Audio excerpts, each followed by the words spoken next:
a charismatic college student. There's just something about her. She was walking to the beat of her own drum. Falls off the radar.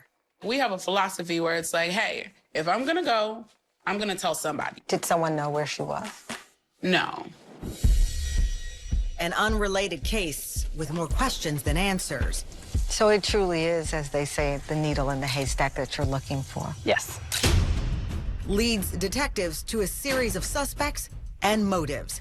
Of course, it would be unusual if someone came to your house at early in the morning. My thing is, I'm doing too much with different women and trying to do too much. You got caught up. I got caught up. And a startling conclusion. This was the breaking point. It was. Yes, it was.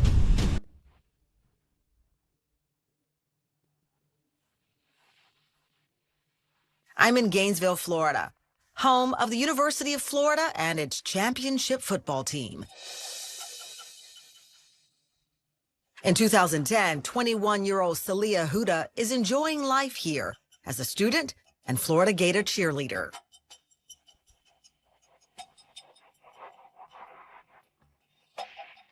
Celia Huda's family came to Florida from Ghana in the 90s in search, of course, of the American dream.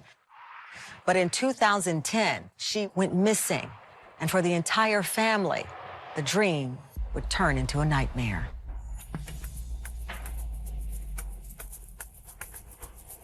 To learn more about Celia, I talked to her older sister, Sean. How old were you when your family moved to the United States? I was 10 years old. Oh, so that's old enough to know that there's Oh, yeah. a change in your life. Oh, yeah, definitely. Did your parents ever explain why they wanted to bring the family to Of the course, yeah. They said they wanted us to have a better opportunity than they did. What was Celia like? Oh, my goodness, man. So much energy. There's just something about her. You just knew that she was just walking to the beat of her own drum. Give me an example. She was more of like a social butterfly. You know, she wants to be around people.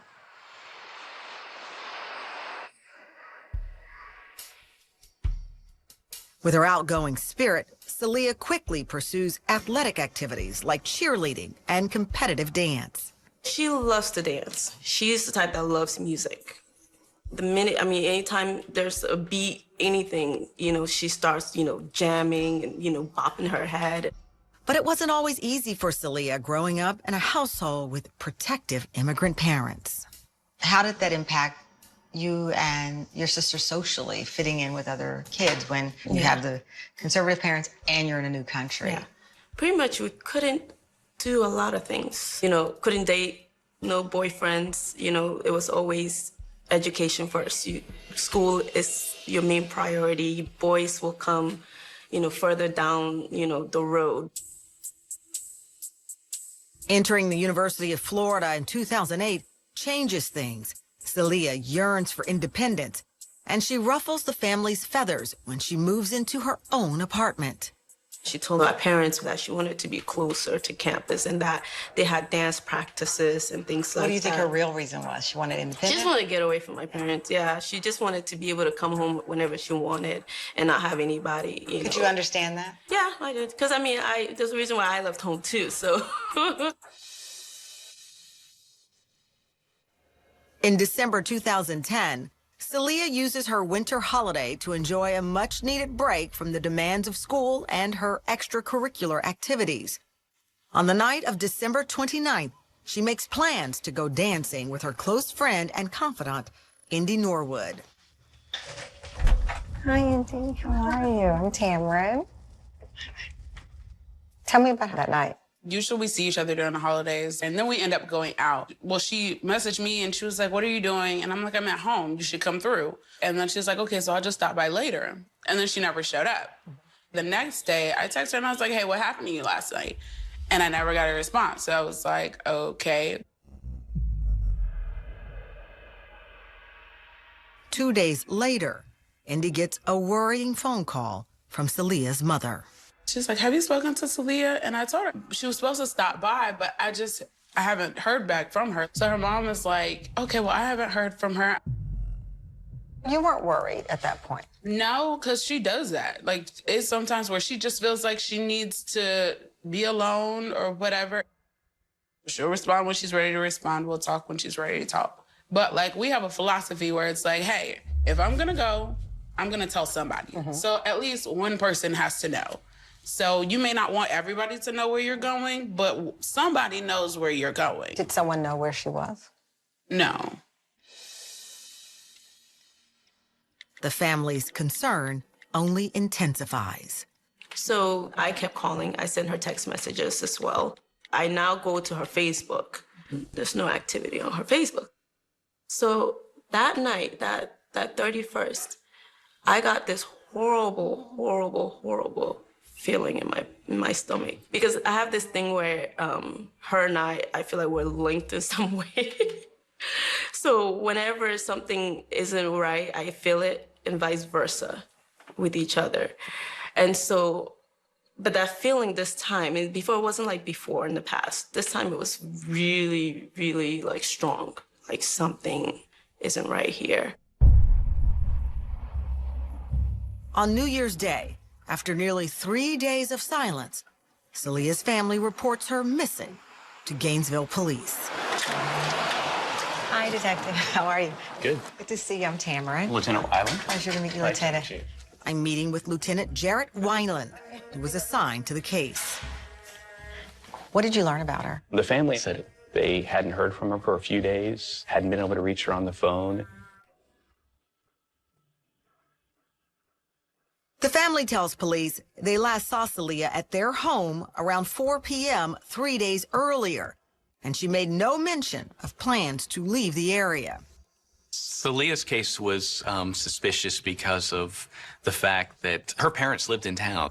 She would call them regularly. She would keep them informed of what she was doing. At 1 p.m. that afternoon, detectives go to the apartment where Salia lives alone to conduct a welfare check. They start by scanning the parking lot. Her car wasn't there. The vehicle was nowhere to be found. When we put the car in the system as attached to a missing person, I'm getting the pass key, and we go into the apartment. We had enough to go in without getting a search warrant or anything like that. It just looked like, any somewhat well-kept college kid's apartment. They scan the unit room by room. We want to do as little disturb this scene as possible, but ensure that there's not some crisis or situation that needs to be addressed immediately. There are no signs of Salia anywhere. We didn't see anything at all that looked unusual until we went into the bathroom.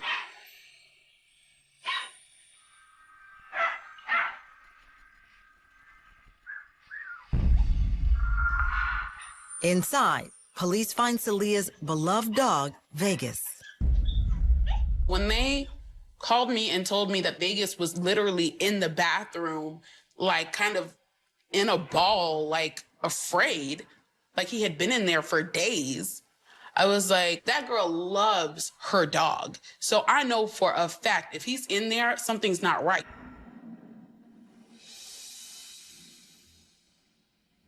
As the Gainesville Police Department has its hands full looking for Salia, around the same time, the Sheriff's Department is investigating a crime scene not very far away. 2 days earlier, around 3 o'clock in the morning on December 30th, Gainesville 911 receives multiple calls reporting an out-of-control brush fire. And when first responders realize it's no accident, the investigation takes a disturbing turn. They discovered that there was a body that was among the fire.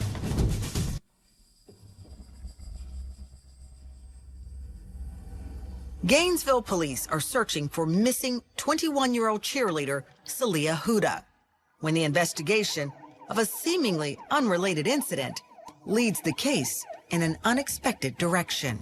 On December 30th, approximately 3 o'clock in the morning, I was called by my lieutenant that someone had set a fire out on Racetrack Road.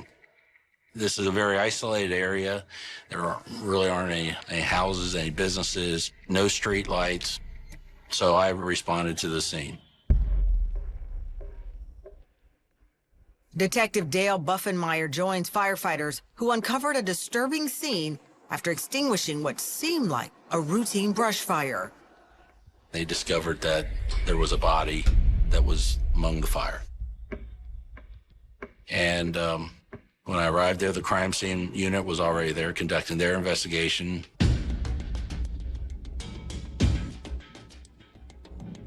I've traveled to the site of the fire to meet crime scene investigator Tina Tuck. Thanks for meeting us out here. Thank you all for coming. Walk me through what you found that day, if you don't mind. So when we initially arrived on scene, you could distinctively see that there was a body in the bushes. Once we started getting closer to the body, when the medical examiner got here, you could distinctly smell gasoline. The location of the body is investigator Tuck's first indication of what might have happened. The road is just a few, feet from where the body was? Yes, it was probably 20 feet from the edge of where the road and the grass meet. So it wasn't as if someone was able to throw the body from the car. They would have had to park, take the body, and then set it on fire out here. Yes, ma'am. Those on site are faced with the difficult task of identifying the badly burned body. We're trying to figure out who this person is, male, female, anything we can find out, in order for the detectives to figure out their starting point. How complicated does that make it? I mean, I would imagine if someone is burning a body, they are trying to cover all traces of the person's identity. Very much so. Once we started photographing and collecting things, you could tell that it was a Black female. She had part of the bridge of her nose had not been burnt, so you could see the skin tone. It's a start, but investigators still have their work cut out for them. So an arson investigation, especially one that involves a homicide, how difficult is that? It's very difficult. With an arson body, you might not get trace evidence on any clothing that you might find, or you might not get any biological fluid if there was any on her, because that would be just burnt up. So it truly is, as they say, the needle in the haystack that you're looking for. Yes. We collected everything from the side of the road because we didn't know if something had been thrown from a car or if something might have dropped out of the car when they got out and might have blown away. On the side of the road, we found what looked like a clean paper towel. It was just sitting on the side of the road. They processed the scene, and we went to convenience stores to see if we can get any videotapes of somebody buying gas, even anything suspicious whatsoever. All the evidence collected is sent off for DNA testing, and the body is taken for an autopsy, where the medical examiner lifts a print from the victim's charred fingers. We submitted to our fingerprint examiner to see if she was in our system, any possible connection to any other databases out there. It isn't long before Buffenmeyer gets a hit. Fingerprint examiner contacted me by phone and said, hey, I have a positive identification of the victim. It was Celia Huda.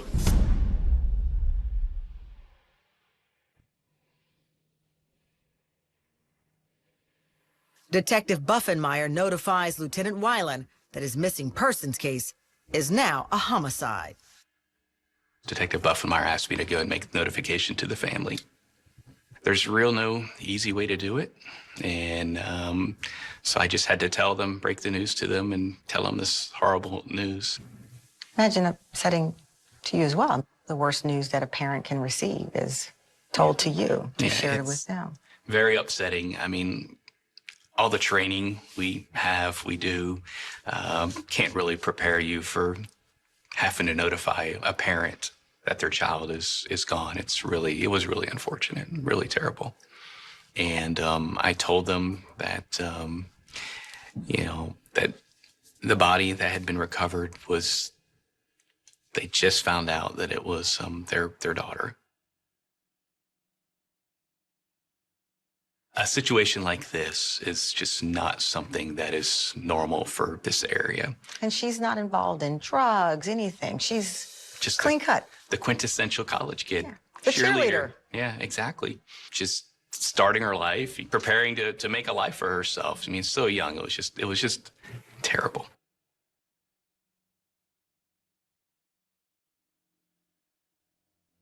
The detective was like, the person that you are looking for is in fact the body that we found burning in the bush. I just screamed. And after that, I didn't say anything else. Like, I just didn't say anything else. So Leah's mother was just in the living room and she was crying, like just crying in a ball. Like, she was just like, no, like, no. Like, no, like, she's gonna come in, she's gonna come in the door at any moment. Like, it's not real. It's not. It couldn't be.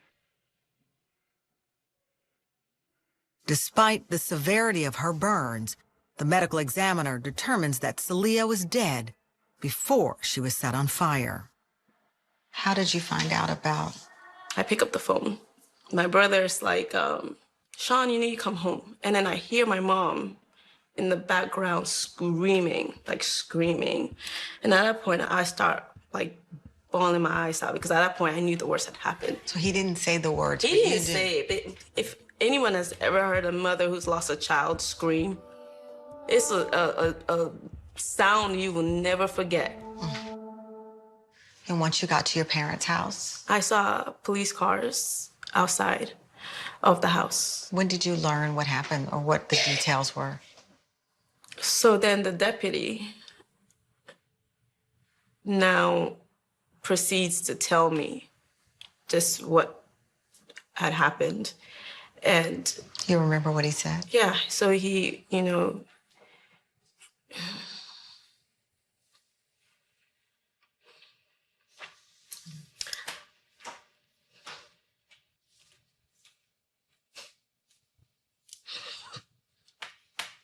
Okay, I don't think I can do this. I'm sorry. No, stop. No, you can stop.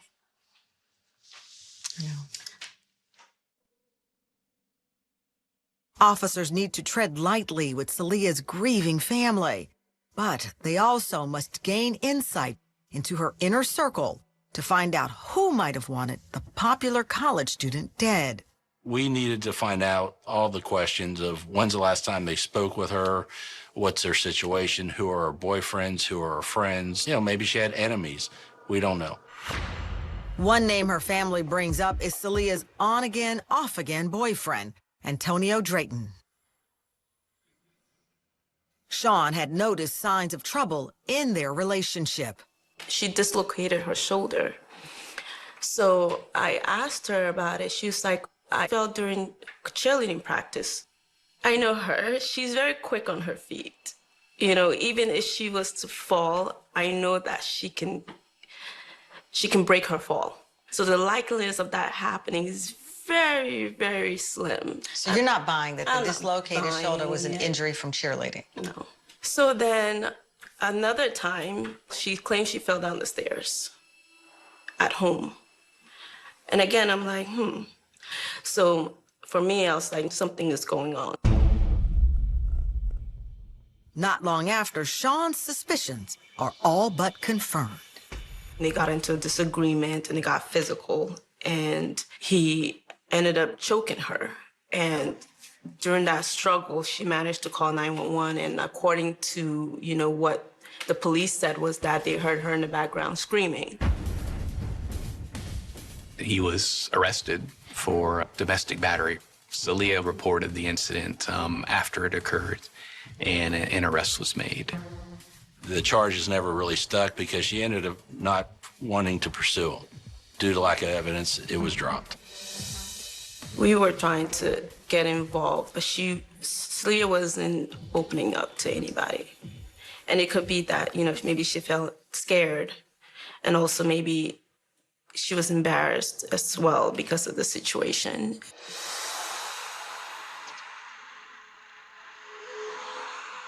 But before detectives get the chance to call Antonio, he contacts police himself and offers to come to the station. He felt that he was going to be looked at anyway. He felt that, well, I might as well volunteer what I know because we're going to eventually interview him. He came to the sheriff's office voluntarily. He did allow us to take a DNA swab, and we sat down and we went over just the details of his relationship with Celia. Well, let's start at the very, very beginning. How did you meet Celia? Antonio tells detectives he and Celia met 2 years earlier and instantly hit it off. I saw her out in the club, and she wrote me on MySpace, and we began talking and just hanging out. You're exclusive? No, like more than one woman. She dated you and you dated her, and that was it? Oh, no. And I was seeing other women, that sort of thing, but she took it as I was her boyfriend. She didn't know none of this at first. Right. You know, she didn't know about any other girl. She felt like it was me and her. They ask Antonio about their history of domestic violence. Did you ever hit her? No, we didn't got in some fights. I slammed her and made pushed her. I have. But I won't punch her. I wish she was around. I never punched her. I would not punch that girl. I would not. No, I would not, no.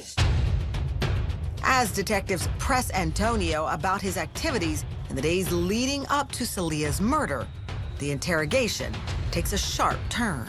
My thing is, all this is like frustrating. It's all frustrating to me, and it's like discombobulated because I have to sit down and you're going by time frames. You're going by time frames, and I'm thinking too fast and doing too much. At the same time, I'm telling you, when I'm not with her, I'm being sneaky or doing something else. You got caught up. I got caught up. Did you kill Celia?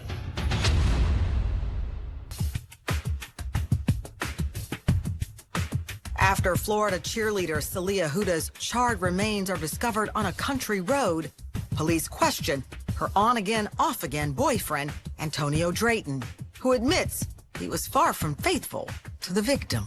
He dated you and you dated her, and that was it? Oh, no. And I was seeing other women, that sort of thing, but she took it as I was her boyfriend. She didn't know none of this at first. Detectives ask Antonio point blank if he had anything to do with Celia's murder. Did you kill Celia? No, I did not kill Celia Huda. I did not kill Celia Huda. No, I did not kill Celia Huda. I did not kill this woman. Do you know who killed this girl? No, I do not know who killed this woman. I did not kill this woman. I do not know who killed this woman. I lied. I done her wrong, but she was good to me, and even when I was, she was there for me. All right, well, Wednesday night, what did you do? I was home. Okay. I was home Who Cass. was there with you? Cass. He said he was home during the whole time of the time in question. And he was very detailed in telling us of what he did. Antonio says one of his other girlfriends, 42-year-old Cassandra Kimbrough, came over and they never left his apartment. Cass knows everything that goes on, and she plays like the friendly part or whatever. I do my thing, she don't say nothing. It's like Cass can come to the house and nobody knows. She's just a friend to me. That's all they see. Friends with benefits? Yeah, she won't say nothing to none of them. Still, Antonio admits another girlfriend, Angela Owens, was not as understanding. He was juggling all these different women in different capacities, but Angela was really his main girlfriend during this time. Angela was my new girlfriend. And Angela knows all this stuff now. I told Angela about it. Angela asked me, have you been still talking to Celia? I say, no. She texts me, I'm a big liar. Angela was like, well, I don't trust you anymore, and you got to prove such and such. A quick check with Cassandra confirms Antonio's alibi, and police let him go. And then we continue with our investigation. We were really focusing on Cassandra and Angela. As detectives delve into Antonio's other relationships, they uncover an alarming connection between Celia and Angela Owens. They had issues in the past. I guess it got pretty heated, and Angela took out an injunction against Celia. To find out more about Celia's complicated relationship with Antonio and his other girlfriend, I meet with her friend, Kaya Natil. Hi, Kaya. How are you? Thank you for meeting me today. I really appreciate it. Who is Angela Owens? That's the girl I actually was friends with. So she was friends of yours? Yes. How did you learn that she was also dating Tony?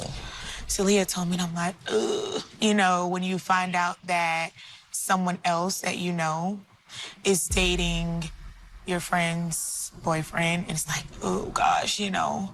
Even though you're loyal to Celia, you're kind of in the middle. You're in the middle. So she knew he was cheating, but she just stayed with him and then would look for all of these other women. And when she'd find out, confront him. It was toxic, you know, and I knew for a while she wanted out. 2 months before Celia is killed, a chance encounter with Angela at a nightclub brings mounting tensions between the two women to a boiling point. What happened? She and Angela ran into each other. Angela was a party girl to some extent. They would often meet on the party scene. And I think this particular night, Celia just had had enough. One thing led to another, and they got into a fight. A physical fight? Yeah. Angela was much taller, but Celia was small but feisty. And Angela pressed charges, and she actually got a restraining order. Did you say to her, what were you thinking, fighting outside the club? You're beautiful, you're smart. She said, what was I thinking? Yeah. So you didn't have to tell. I didn't have to, and I was just like, yeah, you know, we don't want to do that. It's not a good look. 1 month later, and on the outs with Antonio, Celia goes to his apartment to try and work things out. But unbeknownst to her, Angela is there, and Celia finds herself face to face with her romantic rival. When she violated the injunction, Celia was booked into Alachua County Jail. Shaken up by the arrest, Celia decides to separate from Antonio for good and focus on her schoolwork. She knew, like, it had to be done because now this is really out of character for me. It has gone to, like, a level that I can't even fathom is probably ultimately what she was feeling. And she was done with him for good after that. So the Angela altercation was, you feel, the beginning of the end for their relationship for sure. This was the breaking point. It was. Yes, it was. Angela was a person of interest for sure because of the situation. Antonio's still going after Celia, and Angela's dating Antonio. On January 5th, detectives bring Angela in for questioning. We interviewed her, we spoke to her, we went over her alibis. So then the next day is Wednesday. Wednesday, I went to work.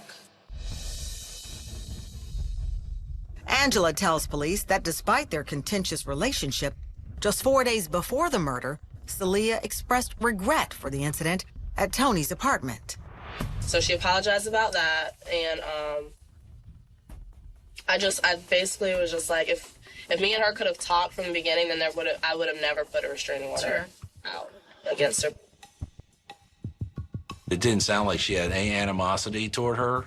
They just weren't really talking, but there wasn't a lot of bad feelings there.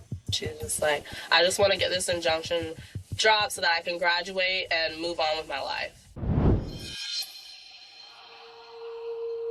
Before they let her go, police ask Angela for a DNA sample and permission to search her car. Angela was helpful. She cooperated. While investigators await Angela and Antonio's forensic results, they subpoena their phone records. Meanwhile, Detective Zach Zadalis is tasked with combing through gas station surveillance footage and soon gets a lead from one 21 miles from the crime scene. So where do you start with a situation like this? We knew that gasoline was used as an accelerant. Investigators previously canvassed gas stations near the crime scene that were open around the time of the fire. So ultimately, leads point to one gas station in particular because of surveillance video found. So this is a video of the gas station of the footage that night, approximately around 1 o'clock in the morning. That's Celia's vehicle, which is identified as a silver Nissan Sentra. And this gives you your first sighting of Celia's vehicle since her disappearance. Correct. person who gets out, clearly not the stature of Celia, taller than Celia, and clearly can't tell who they are, bundled up in clothing. It was cold that night. They had your own. They don't seem to be in a hurry. Right, almost like nonchalant. When they walked into the gas station and purchased a little over $2 in gasoline. And they placed it into a container and then drove off in Celia's car. So the car drives away. What is the theory at that point has happened here? At that point in time, because it was in such close proximity to where her body was found, that we knew that whoever was driving the vehicle, we assumed they went from the gas station because they bought the accelerant to then either dumping the body or recovering the body and trying to burn it. The conclusion makes the video even more disturbing. And at that time, we believed Celia was in either the back seat or the trunk of that car. With this new theory, identifying the person in the video takes priority. From the video, you could tell it was a woman based on her hair. She had the hood up on this. It was a sweatshirt. Because her hair did match the woman in the video, it looked like Angela. But detectives are dealt a blow when they receive Angela's cell phone records from the night of the murder, which confirm her story. She was at work and then went home. Her cell phone records confirm where she was, who she was with during the whole time of when Celia was killed. Then, investigators get the break they've been hoping for when a call comes in about Celia's missing vehicle. A witness called in and said the vehicle was located in an apartment complex. Once again, crime scene investigator Tina Tuck is called to the scene. What immediately struck you about the car once you started to examine it? Just the smell of gas was overpowering. So when we finally took some of the items out of the car, one of the items we took was one of the floor mats from the back seat, and it was drenched. We sent that to our state of Florida fire lab, and they confirmed that it was gasoline that was on there.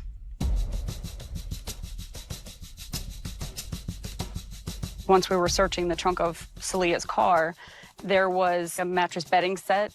When we pulled all that out, there were two pillowcases. And when Detective Tuck compares the pillowcases with the fabric found on Celia's body, it's a match. With this confirmation, police work to pinpoint who drove Celia's body to the scene of the fire. Then on January 12th, a provocative tip takes the case in a new direction. They thought this was very unusual, and of course it would be unusual if someone came to your house at early in the morning.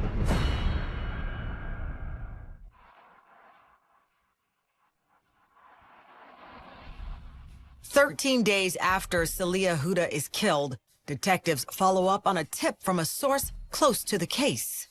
A friend of Celia's ex-boyfriend, Antonio Drayton's brother, says he heard Antonio showed up to his house the night Celia was murdered and made an odd request.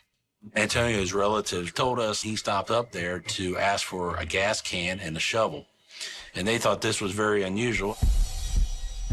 Detectives decide to show Antonio's family a critical piece of evidence from the night of the crime that's been stumping them. We have video from a convenience store. In the video, we have Celia's car and a woman getting out of it with a gas can. It was a black female. That's all we could really tell. The family recognizes the mystery woman in the video. They were able to confirm it was Cassandra, and the family members knew who Cassandra was. Detectives are stunned. Cassandra Kimbrough is one of Antonio's many girlfriends who Antonio had told police he was home with when the murder occurred. Detectives now speculate that Antonio Drayton was also in the car, and they want to know what role did Cassandra play in the murder. We came down to, I believe, these two individuals were the one involved in her death. We didn't have the particular details, but we started working all this in, and we started getting the results back from the physical evidence at the scene, including the DNA results from a paper napkin collected near Celia's body, which come back on February 2nd. It came back that it had DNA of Antonio Drayton on it. That's when I got the arrest warrant for both of Antonio Drayton and Cassandra Kimbrough. On February 2nd, 2011, 35 days after Salia's murder, detectives arrest Antonio and Cassandra. They are brought into the station and placed in separate rooms for questioning.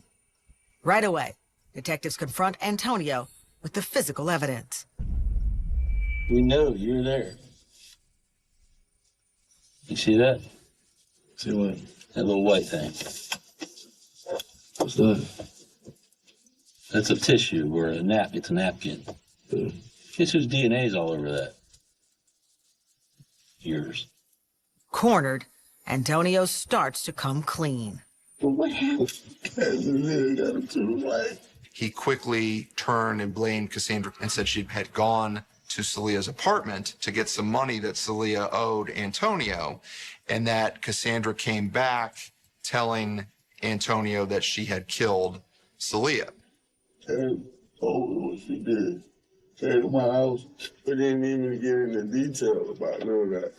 I was just spooked, and I was like, don't talk about it, don't say nothing. I'm like, I don't know what to do. The problem with that story was that we had already obtained all of the entrance records for Salia's apartment, and it was a key card entry, and we were able to tell that nobody had entered that apartment. When confronted with this fact, Antonio changes his story, admitting the murder happened at his apartment. She came over there. Cass lived for everybody just thought of. Cass here lived with that fire extinguisher. Where's she here at? She got hit in the head. So when Leah got knocked out, that's when I was like, well, she dead. She dead. Cass had to stand up in her chest. I wasn't gonna touch her. Sensing that Antonio is still not being honest about the details of Salia's murder, detectives turn to Cassandra. All right, Cassandra. I don't know what else to tell you. I have nothing to do with her death. I promise you that. Then who did? I don't know.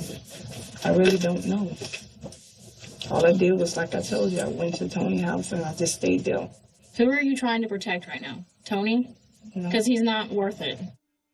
Cassandra was doing everything she could to protect Antonio throughout the majority of the interview, and at the very end, she started to come clean about her involvement. Set the record straight. The truth is the truth. But everybody's gonna think I'm wrong. They're going to think the worst if you don't tell us I what don't think happened. you killed her because you're jealous. You're the jealous girlfriend. Get it off your chest. Just start at the beginning, one thing at a time. Just start at the beginning. Did you know something happened before you went over there? No. You got over there. What happened? He came in the house, he was sitting in the room. He said he did something to her. I said, stop lying. He said they got into it. And he told her the truth about everything. And she was going to leave her, call the police and do something. So What happened next? he just said that I had to help him get rid of the body. She said she felt threatened, but Antonio forced her to help to wrap up the body, put the body of Salia in the trunk, and drive the car. Cassandra tells police they drove to Antonio's relative's house 22 miles from the site where Salia's body was eventually recovered. Did you see if he brought anything back to the car with him? Gas came in the shoulder. Then where did you go? He wanted to go get some gas.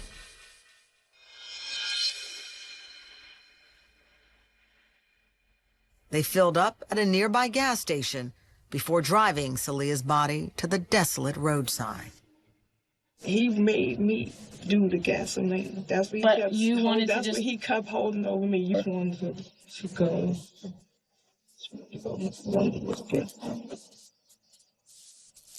So he lit the fire. And we jumped in the car. And what did he say? Didn't say anything, just go. And what did he? I prayed for her too.